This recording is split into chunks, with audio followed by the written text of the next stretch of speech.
गुजरात के अंदर मंगलेश्वर गांव और वहां पर ये नर्मदा नदी एक टापू बना देती है। उस टापू पर एक 30-40 घरों का गांव था। उसमें जीवा दत्ता नाम के 2 ब्राह्मण भाई रहा करते थे और भी ब्राह्मण परिवार रहा करते थे। दोनों भाई प्रभु प्रेमी थे, संतों की सत्संग सुना करते थे।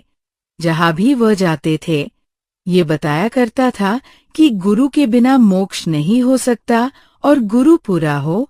एक दिन दोनों भाई आपस में विचार करने लगे। ऋषि के, संत के, मंडलेश्वर के, गुरु के, ब्राह्मण के, सबके वचन सुनते हैं। हमें तो वो सारी अच्छे लगते हैं, लेकिन ये पहचान हम कैसे करें कि पूरा गुरु कौन सा है? सभी अपने आप को पूरा बताते हैं। आपने सही कहा, कौन गुरु पूरा है? मानव जन्म बार बार प्राप्त नहीं होता। 84 लाख योनियों के अंदर धक्के खाकर दुख उठाकर एक बार मानव शरीर प्राप्त होता है, और मानव शरीर प्राप्त करके परमात्मा की भक्ति नहीं की तो जीवन व्यर्थ हो जाता है। यदि अब के मोक्ष नहीं हुआ तो न जाने कितनी बार कुत्ता, गधा, सुअर बनने के बाद फिर मनुष्य बनेंगे। हे भगवान, हमें पूरा गुरु से मिलाओ। समझ नहीं पा रहे हैं, कैसे पहचान करें? ठीक है, विचार करके कोई उपाय निकालते हैं। मेरे मन में पूरे गुरु पहचान करने की एक उपाय आया है कि एक वट वृक्ष की सूखी लकड़ी अपने आंगन में लगाएंगे और साधु संत की चरण धोकर इसी सूखी लकड़ी के जड़ में डालेंगे, और जिस संत की चरणामृत से हरि हो जाएगी उसे पूरा गुरु मान लेंगे। आपने सही कहा, चलिए ऐसा ही करते हैं और भगवान की कृपा से हमें पूरा गुरु अवश्य मिलेगा। दोनों भाई ने ऐसा ही किया।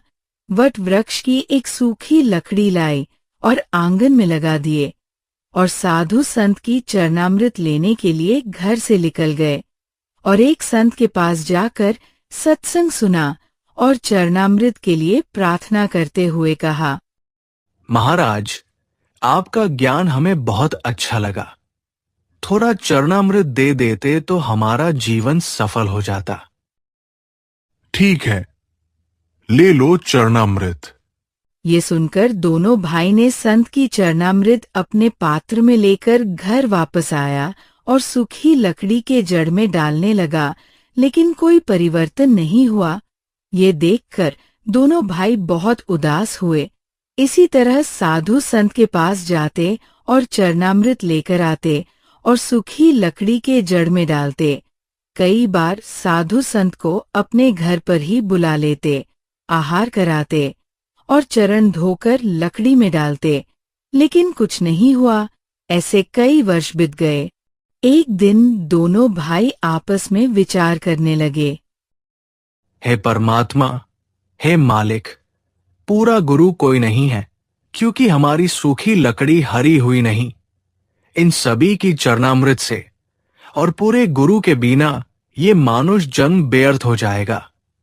हे परमेश्वर, या तो पूरा गुरु मिलाओ, नहीं तो ये मनुष्य शरीर हम दोनों भाई का खत्म कर दो दाता, और शेष जीवन उस समय देना जिस समय पृथ्वी पर कोई पूर्ण गुरु संत आया हुआ हो। वर्तमान में पृथ्वी पर कोई पूरा संत नहीं है। ये कहकर दोनों भाई घंटों रोए। इसी तरह रोज परमात्मा को याद करते और रोया करते कि हमें पूर्ण संत मिलाओ। इस प्रकार लगभग 6 महीना बीत गए। एक दिन परमेश्वर कबीर जी दोपहर के समय जीवा दत्ता की झोपड़ी के पास के गली से चले जा रहे थे।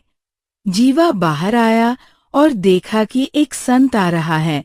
उसने अपने भाई से जाकर कहा, भाई, एक संत आ रहा है, आज्ञा हो तो बुला कर लाओ। आपने सबको देख लिया, इन सब के पास कुछ नहीं है, क्यों जख्म नया करे? फिर न जाने कितने दिन रोना पड़ेगा। छोड़ो इन बातों को। जीवा के बार बार कहने पर दत्ता बाहर गया और देखा कि परमात्मा वापस आ रहे थे उनकी तरफ। दत्ता ने जाकर चरण पकड़ लिए और बोला, हे परवरदिगार, ये दास की झोपड़ी है, एक बार दर्शन दो, पवित्र करो दास की कुटिया को।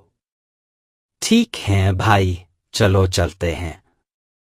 दत्ता ने परमेश्वर को बुलाकर ले आया और बैठाया, और जीवा ने दत्ता से कहने लगा, जा दत्ता, थाली ला, परात ला, महाराज जी का, संत जी का चरण धोएंगे।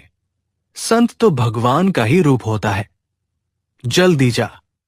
दत्ता ने जल्दी से थाली और पानी लेकर आया और चरण धोए। धोने के बाद जीवा ने कहा, जा दत्ता, संत जी का चरणामृत को कहीं ऐसे वैसे नहीं डालना चाहिए, वहां पौधे में डाल दिए, जा जल्दी। ये सुनकर दत्ता ने चरणामृत लेकर सूखी लकड़ी यानी टहनी में डालने आया और ज्यों ही पानी डाला, डालते डालते ही कोपल फुट आई उस सूखी वट वृक्ष की टहनी में। ये देखकर दत्ता ने आवाज लगाई, जीवा, दौड़ के आना, जीवा, जल्दी आना। ये सुनकर जीवा दौड़ कर आया और देखा, देखते देखते ही लंबे लंबे पत्ते हो गए।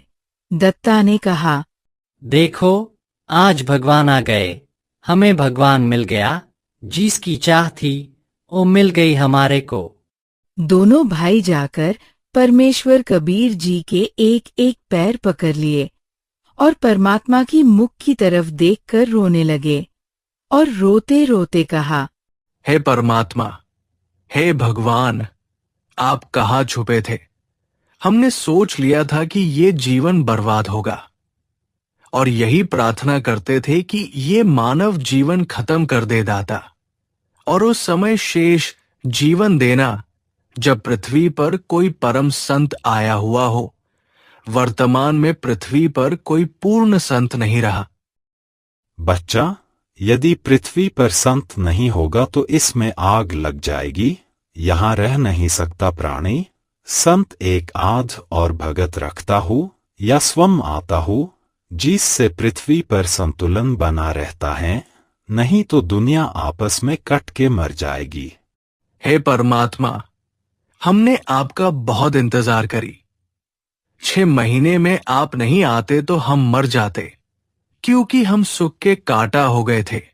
दोनों भाई ने उपदेश लिया और ज्ञान सुना। सबसे न्यारा ज्ञान और सबसे न्यारा भगवान, इसी तरह परमात्मा आते रहे, ज्ञान सुनाते रहे।